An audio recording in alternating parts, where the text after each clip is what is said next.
Сәлем достар, менің есімім Қайырбек, мен химия пәні мұғалімімін. Бүгінгі біздің тақырыбымыз өршіткілер және тежегіштер.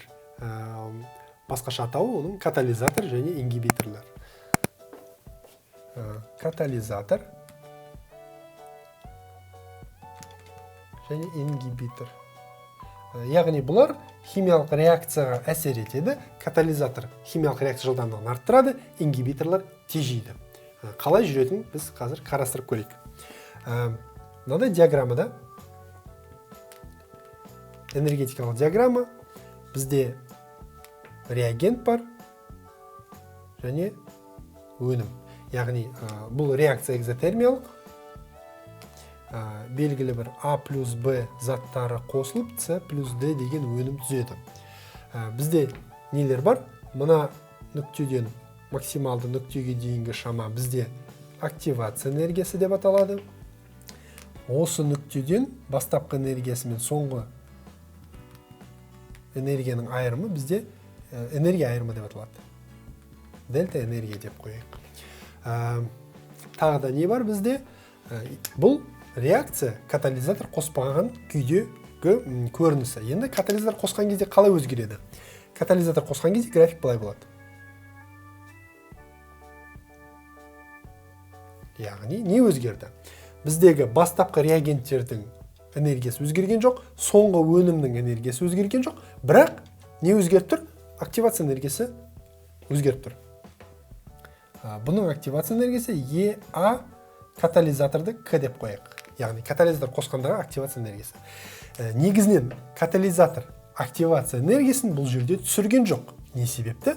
Себебі катализатор басқа реакциялардың жүру жолының басқа бір мүмкіндігін ұсынады. Яғни ол мүлдем басқа реакциямен жүргізіп, басқа жолмен жүргізіп, сол жолдың активация энергиясы төмен болғандығынан мына жерде ол графикте сол реакцияның активация энергиясы болып тұр. Яғни мынау бірінші реакцияның активация энергиясы мен екінші катализатормен жүрген реакцияның активация энергиясы бұл екі түрлі реакцияның активация энергиялары. Сондықтан олар, яғни катализатор активация энергиясын төмендетпейді. Ол басқа реакция жолын ұсынады деп айтсақ болады. Сонымен катализатор дегеніміз оны былай суреттеуге болады. Бір, реакцияға қатысады. Реакцияға қатысады.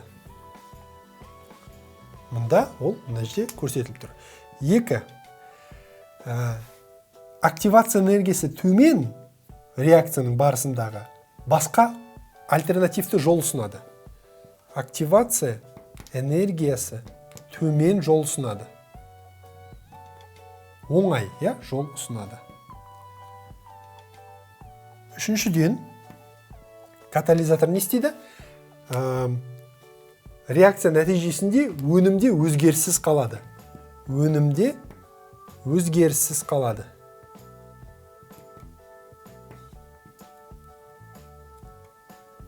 Және реакция жылдамдығын арттырады.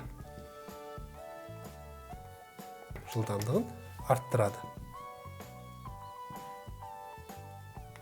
Сонымен, мынандай бір мысал келтіретін болсақ, бір бала шкафтың үстіндегі допты алғысы келеді. Ол бір іс-әрекет. Нәтижесінде ол бір іс-әрекет жасап, энергия жұмсайды, шкафтың үстіндегі допты алады, бірақ өте қиын жолмен. Нәтижесінде не болады бізде? Баланың қолында доп бар. Бұл белгілі бір өзгеріс деп айтсақ болады. Енді екінші келесі жағдайда бала ол да шкафтың үстінен допты алғысы келеді, бірақ мысалға орындықты қолданады. Орындықтың үстіне шығып, шкафтың үстіндегі допты оңай алады. Катализатор бізде орындық болып тұр. Нәтижесінде бұл баланың да қолында доп болады, бірақ бұл баланың допты алу жылдамдығы бірінші балаға қарағанда тезірек. Яғни оған не көмектесті? Орындық көмектесті. Бұл жағдайда орындық бізде катализатордың қызметін атқарып тұр.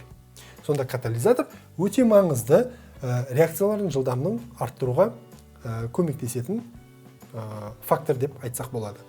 Сонымен жалпы химиялық реакцияларға егерде катализатор қосылып жүретін болса, бұл химиялық реакцияларды біз катализ деп айтамыз. Яғни катализ бұл катализатор қатысында жүретін химиялық реакциялар. Оның екі түрі болады.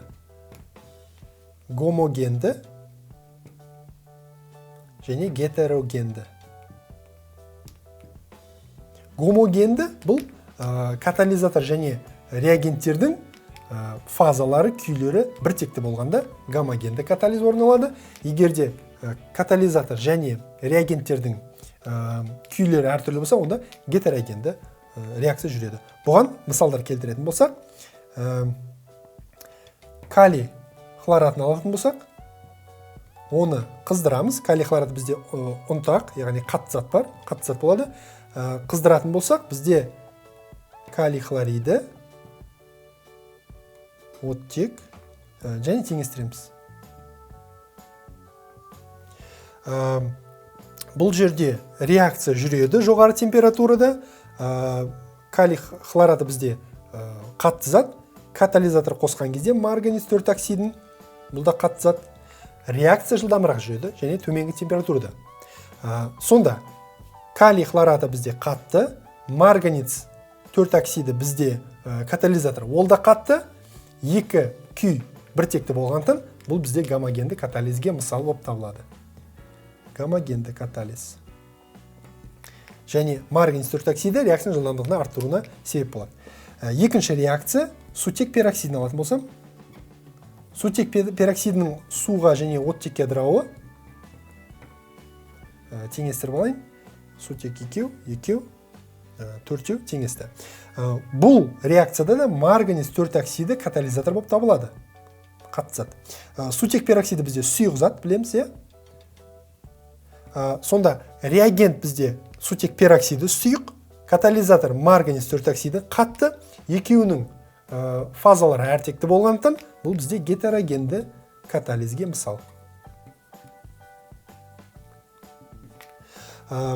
Бұны толығырақ жоғары сыныптарда тағы да гомогенді гетерогенді катализдің механизмін қарастырамыз. Енді катализаторға қарама-қарсы эффект жасайтын заттар ингибиторлар, яғни олар не істейді? Реакцияның жылдамдығын төмендетеді. Қалай ойлайсыздар, оқушылар? Реакцияның жылдамдығын төмендету маңызды ма, емес пе?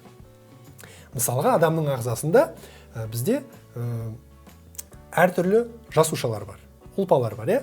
Соның бірі гемоглобин молекуласы деп айтсақ болады. Гемоглобин әр адамның бойында әртүрлі концентрацияда болуы мүмкін. Бірақ оның орташа мөлшері адамның организмінің дұрыс жұмыс жасауына себеп болады. Мысалға, гемоглобин белгілі бір себептермен біздің қан құрамымызда түсіп немесе көтеріліп кетсе, оны біздің ағзамыз өзі егерде түсіп кетсе катализатор қосып арттырады, егерде көбейіп кетсе ингибитор қосып азайтады. Не себепті гемоглобин көтерілуі мүмкін немесе түсуі мүмкін?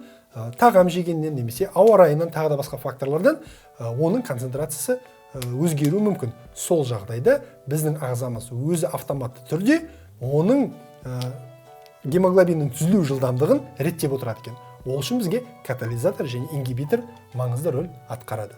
Сонымен оқушылар, бүгінгі біздің тақырыбымыз аяқталды. Сұрақтарыңыз болса видеоның астына жазыңыздар. Мен міндетті түрде жауап беремін. Сау болыңыздар.